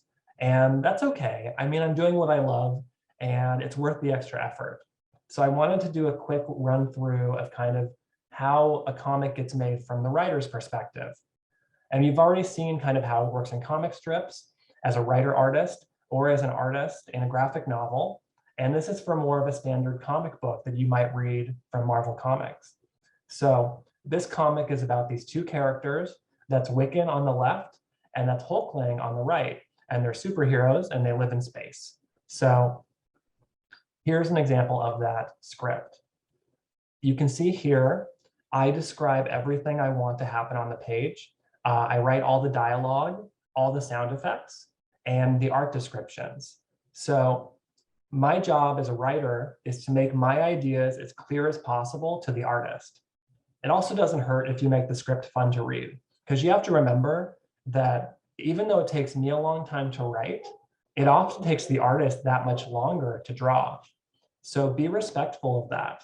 You know, don't include too many details. Make sure that it's something that is, again, clear to the reader and also fun or playful or serious, whatever emotion you're trying to get out of it. You know, be mindful of that. So I'll write a script, and my editor will look at that script and say thumbs up or thumbs down, or they'll have some changes, and that's okay. I try not to take it personally if they have a lot of different notes on making my comic better, because the editor's job is to make my work better, to make the comic stronger. And no one, you know, we're all trying to help each other here. Comics is a collaboration, it's a team sport. So after the editor approves the script, from there, the artist will look at the script and they'll start to draw it, usually in a simple pencil form. We call these like layouts or thumbnails or rough sketches. And I compare, as the writer, the script to these early drawings. I want to make sure that they match. So if the artist makes a few changes, that's okay. Remember, the comics are visual. You know, the art is going to draw you in first before the words. And an artist is only trying to make the story better or to make it something that they can tell the story better. So again, we're a team. If they change something, it's usually for the better. So next, usually a separate artist will work on adding colors to the page.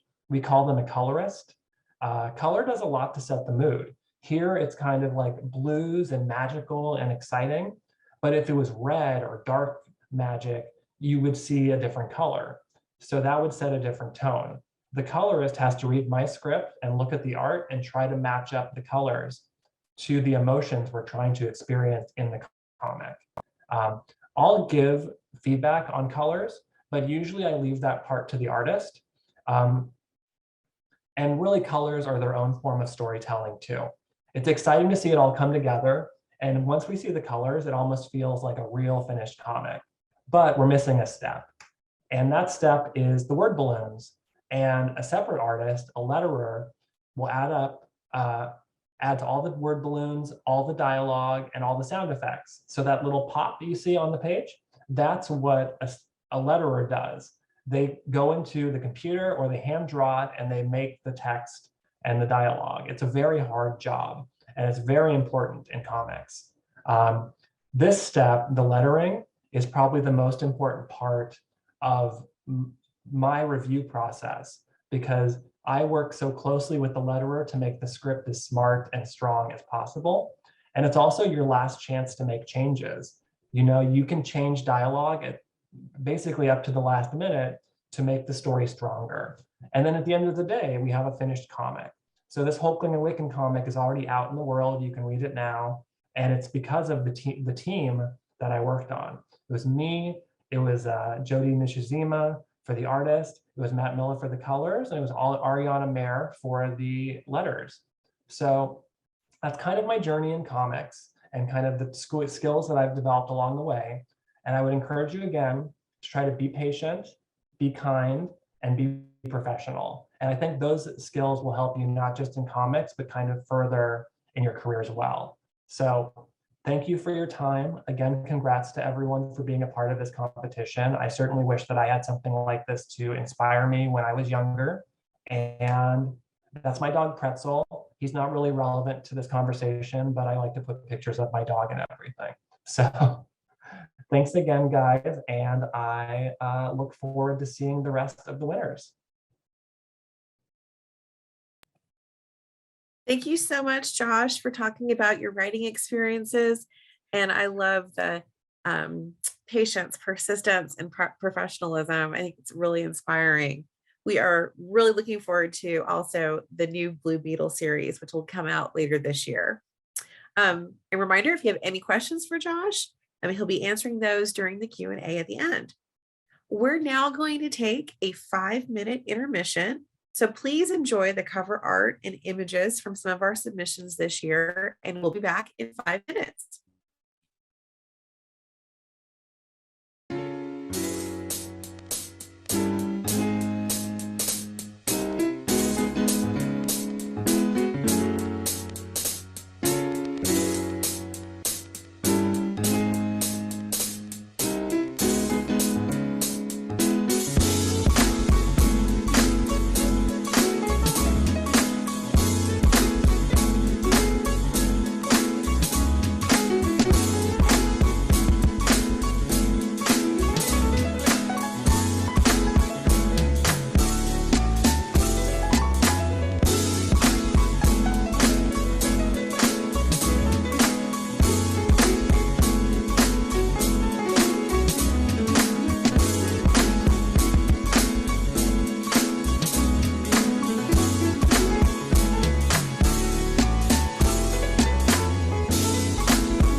Welcome back, everyone.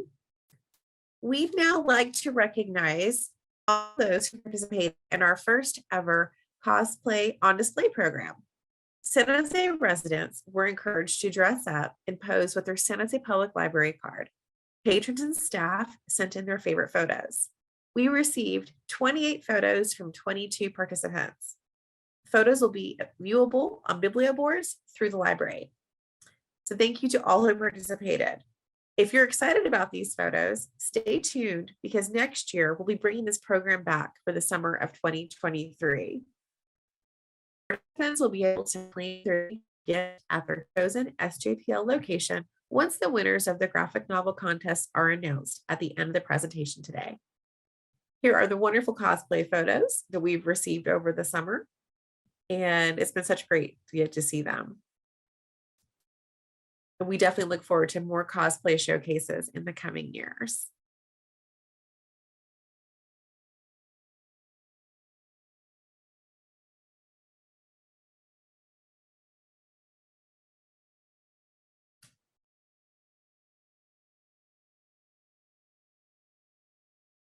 And now I think it's time to announce the teen winners, those that are 13 to 17 years of age, in just a few minutes.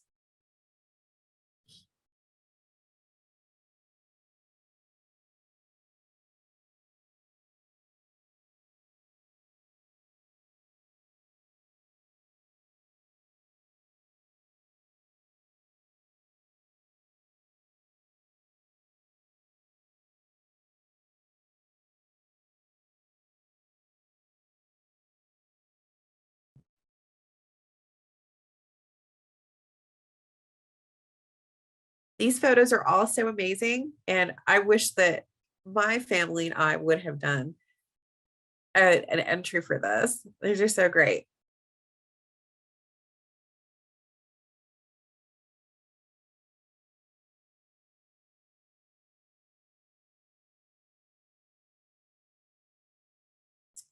Okay, so now it's time to announce our teen winners.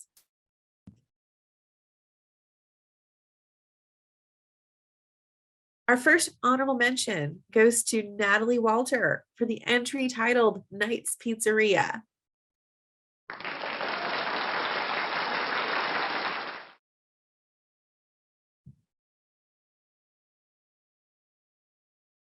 And our second honorable mention goes to Lynn Ho for Home is Where You Are.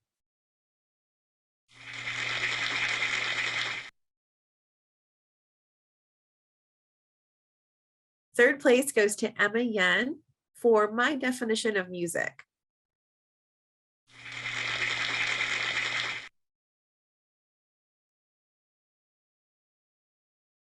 Second place goes to Taylor Pham for the entry entitled Our Time Here.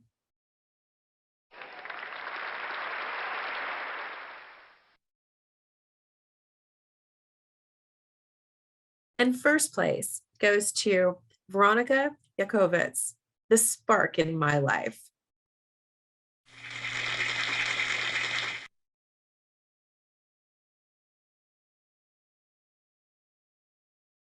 Thank you all who entered our teen category, and congratulations to the winners. It's now time for our final guest speaker of the afternoon.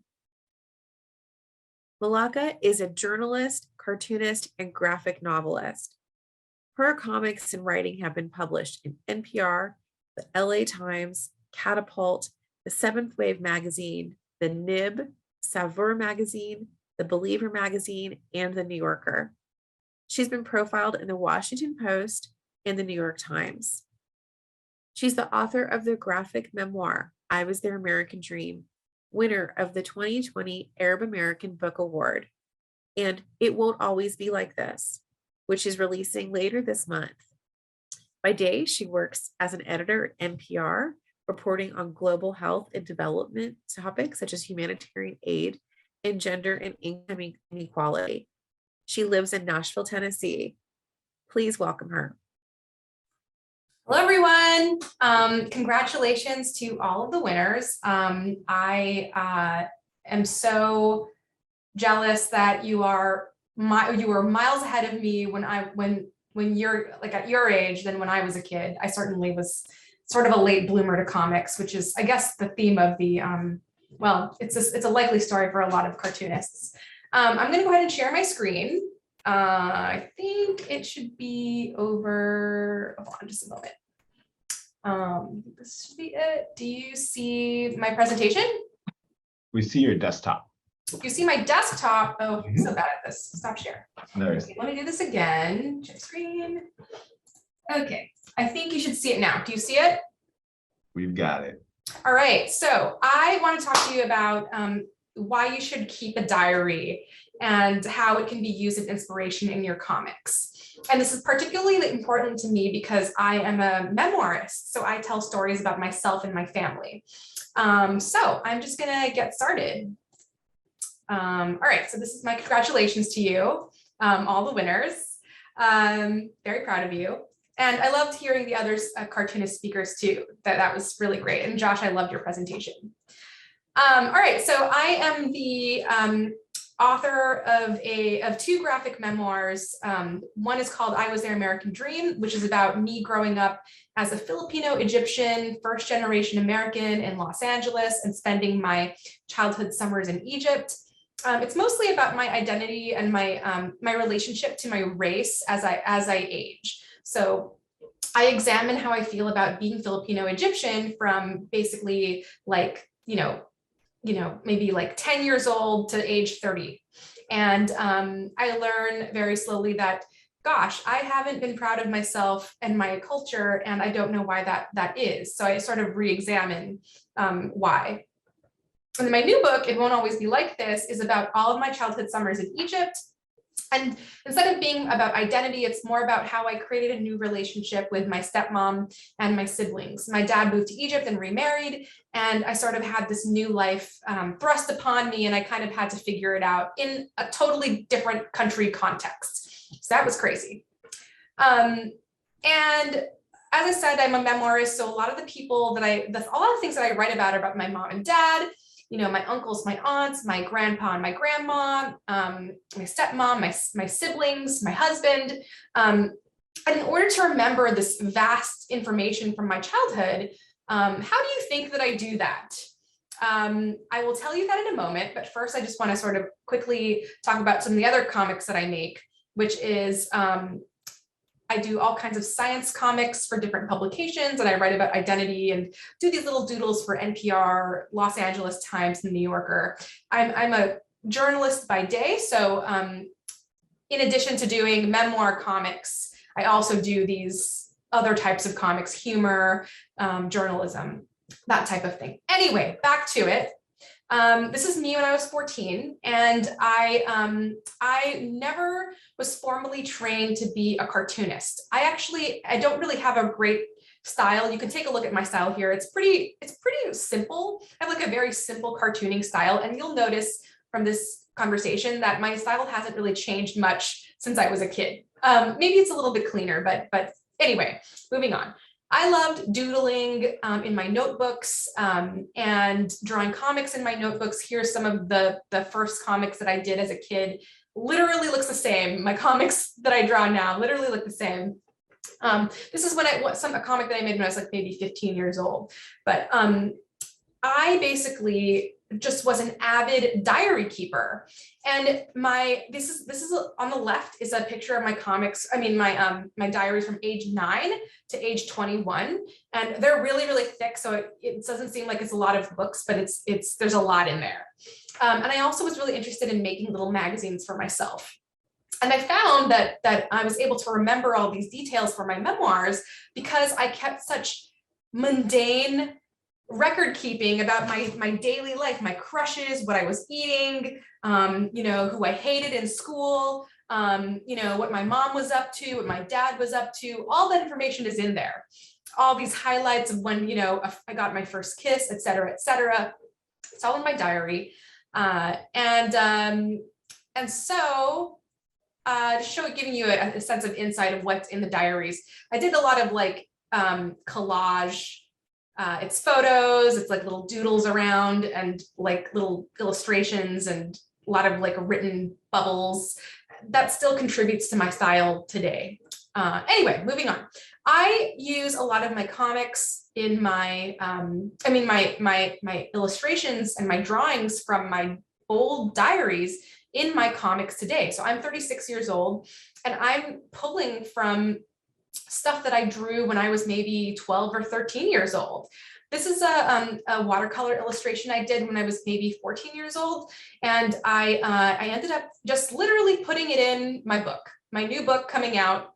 I have literally just copied and pasted the drawing into my book, which I felt really proud about. I was like, well, I don't want to ruin a good thing. If I already drew it accurately then I can just literally use it for my memoir comics and it'll be great. I also do it here in my new book. It won't always be like this. I asked my sister when I was like maybe a teenager to draw in my journal, and she did, and I didn't have to make up a little fake drawing. I just copied and pasted what she drew as a kid in my journal and put them in my journal. And put them in the book. So I was able to use accurate images for the purpose of my storytelling, which matters a lot to me as a journalist. I also do it in I Was Their American Dream. I was, on the right, I drew this little pros and cons of the kinds of jobs that I wanted, journalist, stockbroker, magazine editor. And I ended up just literally photocopying it and turning it into an 8-page mini zine. You should Google how to do it later, but basically it's like origami magic to like fold up a zine. You can fold up your own magazine using one piece of paper. So this page on the left is actually it is in I Was Their American Dream, and I encourage people to rip out that page and fold it up. Anyway, so you might want to know, how would one use their diary for inspiration in their storytelling? I'm going to give you 3 tips. First of all, use your diary to fact check your memories. So there's this page that I wanted to draw in I Was Their American Dream of like what I wanted to be when I grew up. And I found this diary entry from when I was a teenager. And I wrote, here's what I wrote. What if I got into New York University? I'd probably pay a lot of money. I would work as an intern for a cool magazine and then eventually work for it. Then I would make a lot of money. I would buy myself an apartment in a nice neighborhood. Then I'd tell Mommy and Minmin to come, Minmin is my sister, to come and live with me, and Tita Maro, my uncle. And Tita Maro too, maybe. Then I would buy Mommy a nice car. I'd pay for Minmin's college and we'd never have to worry about money again. So after, I read this, I was like, all right, like, I don't have to like rack my brain and think about what I wanted as a young person. I literally had the answer here. And that turned into this page in the book. I was basically drawing what my own American dreams were. And because I realized from my diary entry that it seemed like making sure that my family and my mom and my sister were financially taken care of, and having a job that made them proud. Those were 2 things that were really important to me. So I incorporated that into the comic. Secondly, use it for visual inspiration.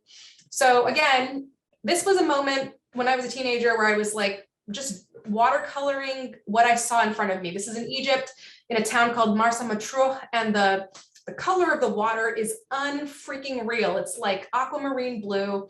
And so instead I said here, all right, this is already a set drawing. Literally just don't have to mess with it. I can just take it from the book, take it from my journal. And then lastly, use your diary to practice your voice and style. So on the left, those are the little magazines that I made. And on the right is a magazine that I made in 2020. You can see that the style really hasn't changed much, right? Like the monthly Malika's Music magazine. I'm not, my style, style is something that like you can hone over the years, but it's kind of just like the way that you express yourself visually. And as a comic artist, and this just happened to be my style. I can't help it. I tried to practice. I do practice. I mean, I clearly have had hours and hours, thousands of hours, like working on, drawing and drawing comics and stuff, but I cannot help the way that I draw. And this is the way that I draw and write. And so I just want to leave you with this very cute comic that I included in my book. It's my dad and my sister, Selma. What are you always writing about in that book? Are you writing about us? Oh, this and that, and yes. Negative stuff, I'm sure, about how you hate Egypt. Well, not always. Just yesterday, I wrote about how much I miss the fettuccine Alfredo at Olive Garden. That seems pointless. Less pointless than being here. What did you say? Nothing. So anyway, that was like a real life interaction that I had with my dad about why he would always ask me, why are you always writing in your journal? And Dad, it's because it'll eventually turn into a book, of course, a book about you, us. So that is all I have to say about that. In general, just keep a diary. You'll be thankful you have it, and it'll be like lifelong inspiration in the future.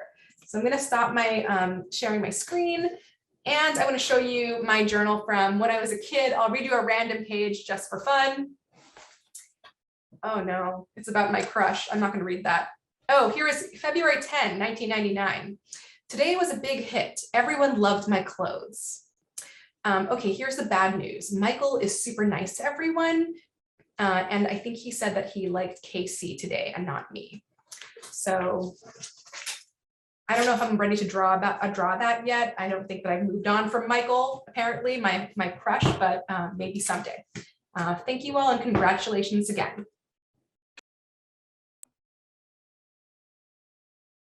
Thank you, Monica, for joining us today.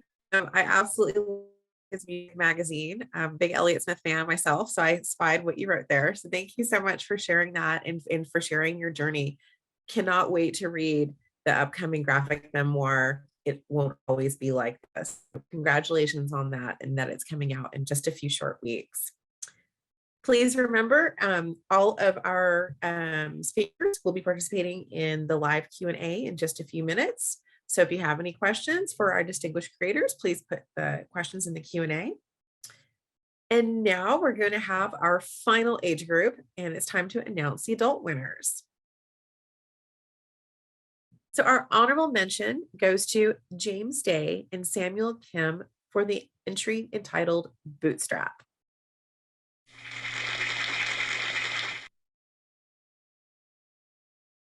Third place goes to Skuna Ramonovich for the entry titled Master of the Forest.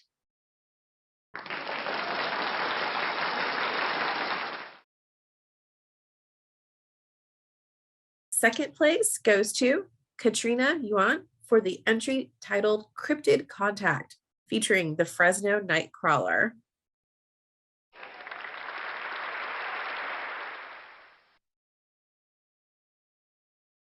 And our first place goes to Anna Tao B. Nguyen for the entry titled The Depression Came.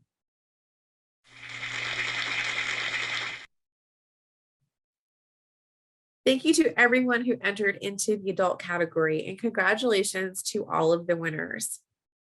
Again, thank you so much for taking the time to attend today, and to all of our program hosts, sponsors, judges, and special guests, Amanda Castillo, Dana Simpson, Josh Trujillo, and Malika Garib. And before we start our Q&A session, just some quick reminders. A curation of all of the submissions from the graphic novel making contest and cosplay on display program are available online through BiblioBoard. An album of just the winning and honorable mention entries will be added by Friday, September 16th. And printed booklets of the winning contest submissions are now available for checkout at every San Jose Public Library location. Everyone who entered the contest will receive this booklet and their participation bundle.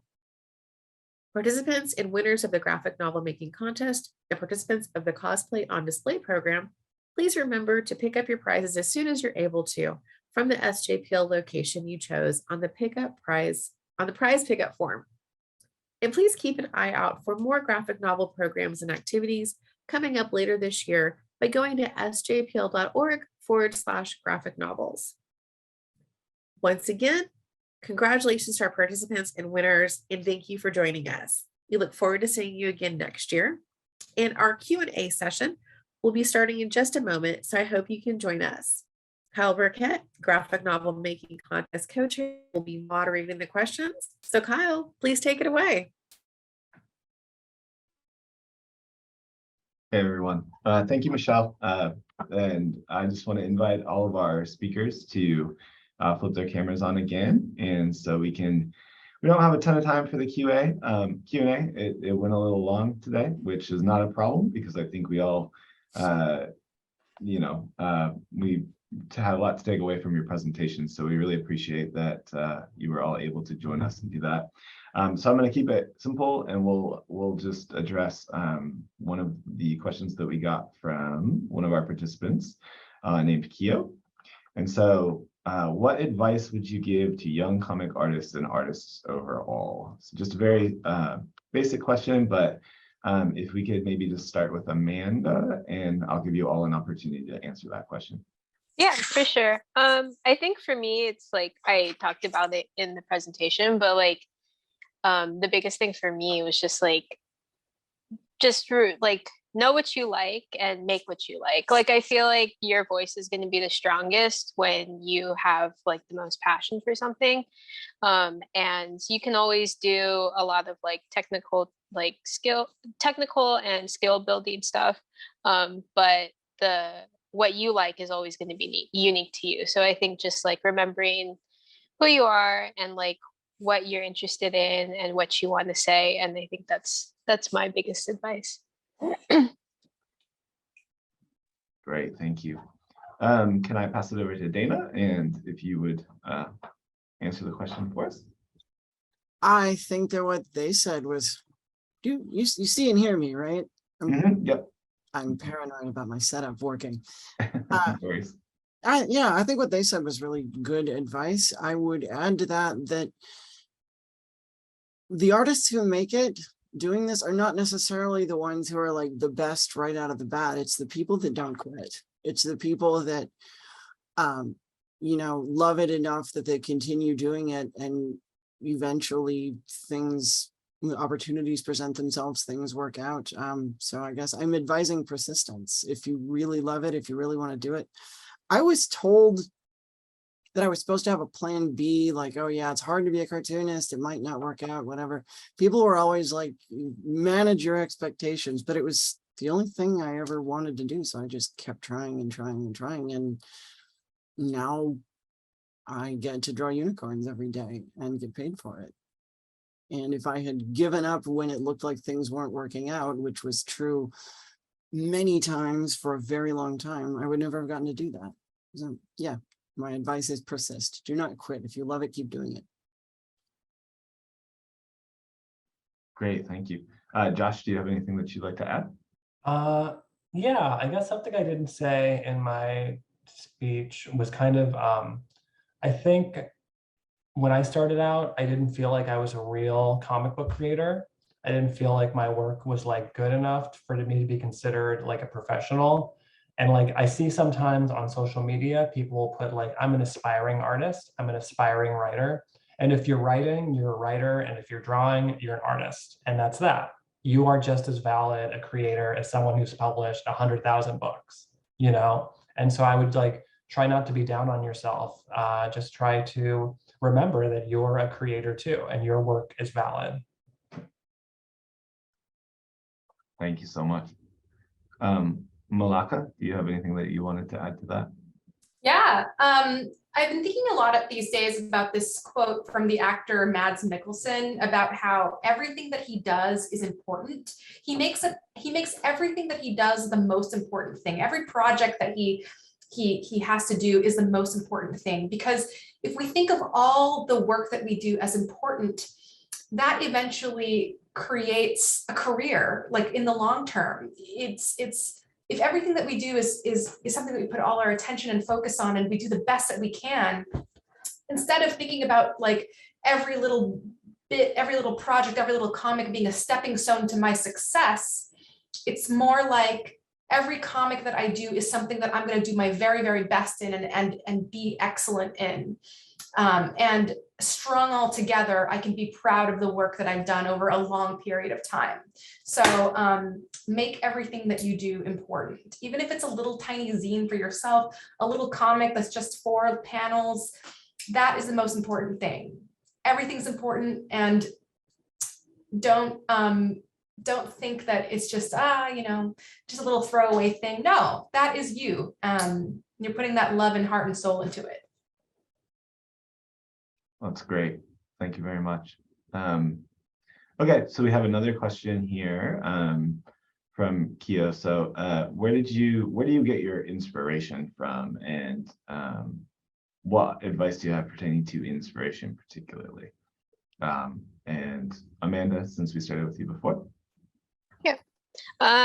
I get a lot of inspiration from like all over the place. Like I said, I read a lot of manga and play a lot of games, but I also get a lot of inspiration from like the people that I know in my life. I think one of the big things for me and like making comics and telling stories is making characters that are memorable, and I can't really do that if I don't really have that much of if I don't have an interaction with people that I know in real life. And so I think just taking inspiration from all around me and being fascinated with so many things. So like natural world, conversations, like a quick train ride or something like that. You'd be surprised how much you can get from like the small things in the world. Yeah. Very cool. Thank you. Dana, would you like to add? I don't know where the magic comes from, and I'm terrified it'll stop. There's always, Yeah, no, it's I don't know. I feel like I've sort of trained my brain to find the humor in things that happen. Like anything that happens to me, big or small, there's a part of my brain that's kind of going, would it be funny if a unicorn was here doing this? Like an example I often bring up is there's a whole storyline where Phoebe and Marigold go to a birthday party at an arcade, and it's because I had just gone to a birthday party at an arcade. So yeah, a lot of it just does come from taking things that happen in my life and sort of processing them through the unicorn lens. Apart from that too, yeah, people will say things to me, like people in my life love to help out with it. My friends, my family will say something like, do you think unicorn bread sparkles, or just, whatever unicorn thoughts they've had? People are eager to help me, and I like to listen to them because it's super helpful. If I don't necessarily have anything, I keep an idea file on my phone. Anytime I have an idea, anytime somebody suggests something, somebody I know will let me use their idea, like my sister or something will suggest something, I put it in the idea file. And on days that I don't really have anything, I open it up and I'm like, oh yeah. And then I have something to work with. Failing all of that, sometimes the question I ask myself is, what do I want to draw? Like there'll be a whole storyline where, unicorns are snowboarding, because I was like, what I've never drawn is snowboarding unicorns. I want to draw that. And I'll write something to sort of go with the art that I want to make. All of which is to say the inspiration comes from all directions at all times. You just sort of have to learn to look for it. Wonderful. Thank you. Josh? Yeah, I guess I get a lot of my inspiration kind of from like history. I am a big history buff. I like learning about the real world, even if I'm writing about like superheroes or like magic powers, like having some sort of basis in like reality is important to me. And so like I'll do a lot of like just honestly just reading articles or like doing these deep dives on Wikipedia, because like the truth is always stranger than fiction, right? So like I'd say look to the past. There's some really cool stories out there. Thank you for that. Malaka, would you like to jump in? Yeah, it's Malika, by the way. Malaka, apologies. That's okay. Yeah, so I like to get my inspiration actually not from comics, but from film. I'm really interested in movies and film and all kinds of movies, actually any kind of movie. And sometimes I like to emulate the tone or the way that a scene is structured or the composition of a scene in my own comics.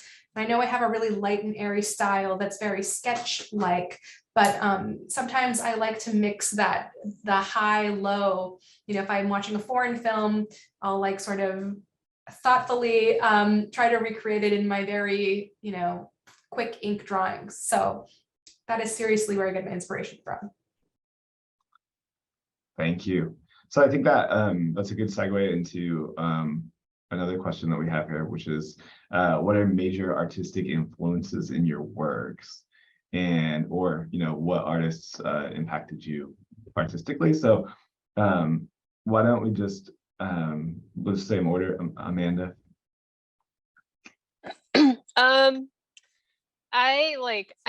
It always goes back to manga, but like just in terms of like how I stylize my work, but I think I've gotten a lot of inspiration from like historical illustrators, so like very early like commercial illustrators that I learned about going to school, and like how they use like color and composition and all of that stuff, and just a mishmash of like different comic artists from all around the world. I can't really think of too many off the top of my head right now, but it's just like from all different parts, like everywhere, kind of like how inspiration comes. It's just all coming together.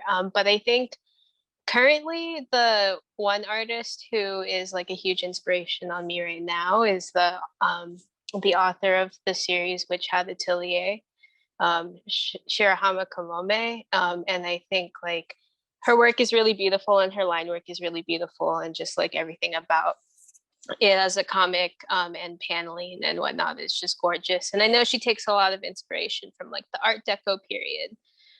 So it's just like that same thing of having influence from all over, that it's just really inspiring to look at. Awesome, thank you very much. Dana? It will surprise no one that my biggest influences and inspirations are mostly comic strip artists. I mentioned that I grew up reading newspaper comics, and in particular that I was a big fan of Peanuts by Charles Schulz, but I mean also Calvin and Hobbes by Bill Watterson, For Better or For Worse by Lynn Johnston, especially when I was a little older than that. Bloom County by Berkeley Breathed, whose name I'm probably saying wrong. And like that was just sort of always what I wanted to do, and I was always sort of consciously looking to comic strips for inspiration. I think later I was influenced by some other stuff, like I was a really big Simpsons fan in the 90s. I've been influenced by TV because I live in the US and I watch too much television. But yeah, it sort of begins and ends with all the comic strips I grew up loving. Oh, I should mention too that Marigold is an extended riff on the novel The Last Unicorn by Peter S. Beagle, because that book starts out by describing that unicorns live in foresty areas, and they tend to live next to still reflective pools so they can gaze at their reflections because they know that they're the most beautiful and magical creatures in the world. And it's not presented, I don't think, as funny in the book, but I thought that's actually really funny. What if the unicorn was stuck staring at herself and couldn't look up? And a lot of my ideas about unicorns generally came from that book. So I suppose if I'm speaking to a library crowd, it would have been malpractice not to mention that a particular novel really did inspire my current work a lot. Thank you. Yeah, I have to say, Bloom County, I also love. So, Josh, do you have? Yeah, I mean, growing up, like again, comic strips were a big part of that. Calvin and Hobbes, The Far Side, even Blondie. I love Blondie. But The Simpsons was really big for me too. I've seen every episode, like all 1 million of them. And so beyond that, anime and manga are huge for me. Like the stuff that I grew up reading, like Sailor Moon or Ranma 1/2 or Evangelion. Those were all huge influences to me. And I want to always make my action scenes more exciting and feel a little bit more like manga. So that's definitely something that I think about a lot still when I'm writing. Thank you. Malika. Hi, yeah, I would say that I really love indie comics artists. So Adrian Tamina, who's the author of Shortcomings, and Daniel Clowes, I don't know how to pronounce his last name, but he wrote Ghost World. So I'm very influenced by those comics. Excellent. Yeah, Ghost World. And it's a great movie adaptation too, right? We have a question from Eva. So if you're making the second part of a graphic novel, do you feel like you need to reintroduce your characters, or is there an approach for that? I guess we can just, if there's anyone that has any thoughts on that. I mean, I can kind of speak on it because we've had the second book. I've gone through that. I think like, yeah, I mean, it's interesting. I mean, if you're introducing the second part of a story, then like you want to make sure that your main characters have sort of like this reintroduction to the reader, because maybe somebody picks it up out of order. And they're finding out about it through this new one and they don't know that there's one before that. So I think just like it definitely doesn't hurt to show off your characters and show how cool they are and have like a cool, neat introduction. Maybe they have a new look to them, because I think that's always exciting. Thank you. Appreciate it. Very quickly, does anyone have any recommendations for like programs, tablets? Do you do any use any of those for the art that you make? Feel free to jump in. If not, we can move on. Yeah, I mean, I use Photoshop, which isn't the most friendly, but like wallet friendly. But I also have, what I found too, is iPads are becoming pretty accessible. iPads that can use the pencil, and I have one myself, and I bought the cheapest one that was like the oldest version that can use an Apple Pencil. And there's a program called Procreate on it that's like a $10 flat fee, and it's like super accessible. A lot of the people that I knew in college used it because it was really accessible, and it has like a lot of similar capacities to like Photoshop or Clip Studio. So I think that's like a really good entry point if you're like on a budget. Even if you're not on the budget, it's still a pretty good program. Thank you. I actually want to second that. I have an iPad and an Apple Pencil and Procreate, and even though I have more expensive software than that, the only time I make art that is not in Procreate these days is when I'm making my strips. If I'm just drawing, I like carry my iPad around and I'm sketching in Procreate like all the time. I mentioned that I use Clip Studio. And I really think it's a terrifically strong piece of software for making comics. It makes drawing panels really easy. Unfortunately, they announced just a few weeks ago that they're moving next year to the same subscription only model as Photoshop. It used to be, up until now, I've been using it since like 2007, 2008, and it's been just a one-time fee all that time. Now the next version that comes out is going to be a subscription thing. I am not happy about that. My advice is, if you're going to start using Clip Studio, buy it now, so you still have the version that you only have to pay for the one time. Gotcha. Thank you. So we have just one more question and we'll have to wrap up. I'm sorry, I wish we had way more time, but we want to be respectful of your time, and just thank you all again before we end it. But I would say, how do you make a memorable character? So this is our last question. So what do you think is essential to making a character memorable? And Amanda and Dana, since you both had a chance to answer, why don't we start with Josh? Yeah, so if I'm writing like a villain, I want to write someone who I personally kind of loathe and hate. So like, what are the things that really kind of get me standing up and going, oh, I don't like that guy. So I try to encapsulate that in a character I'm creating, and I think that makes them memorable. But also like the same way you kind of you wanted someone you can hang out with, or someone you can look up to, someone who can inspire you, especially when you're doing the superhero stuff. So I try to like balance it. The good guys are people I aspire to be. The bad guys are people that I like hate. So that's always been my guiding principle. And try to look for like characters that stand out, try to find character types, different types of people with different backgrounds that like feel unique in this world you're creating. And I think that'll guide you pretty well. Great. Thank you very much. Malika? Yeah, I would say my comics are usually about me because I'm a memoirist, but I always try to make the braver, more honest, more daring, funnier version of me when I'm drawing comics. So about me. So I just like think of me, but like turned up to 11. That's great. Thank you. Amanda? Yeah, I think for me, I always try to think of like the characters as like, but if they're potentially someone that I would meet in real life. Like I think one of the most interesting things that I've heard multiple like writers and artists say is that like when they're writing a character, they may have one thing planned out for them, but then as they're going along, it changes based on like how they think that the character would act. So I think for me, it's just like envision them like a person and envision them as like they have a mind of their own. They have like goals of their own, actions, and like just like they're a normal person that you might run into. And I think that's part of like what makes characters so fun, is that we can make those kinds of connections to them as people too.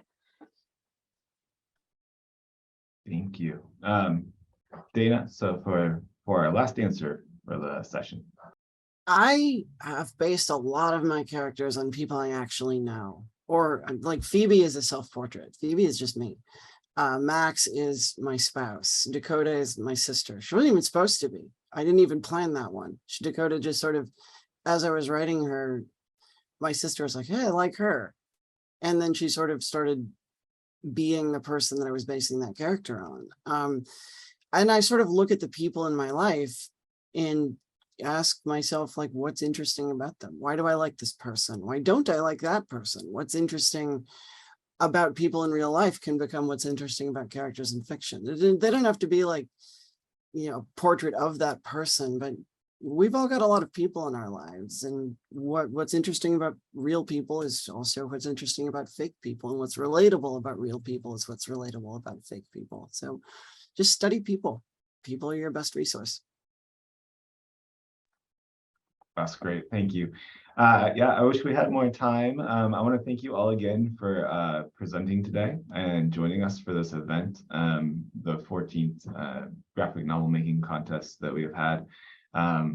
And to all the participants, just a reminder, you'll be able to pick up your work next week, your prizes, all those things. Just make sure that you get in touch with your home branch.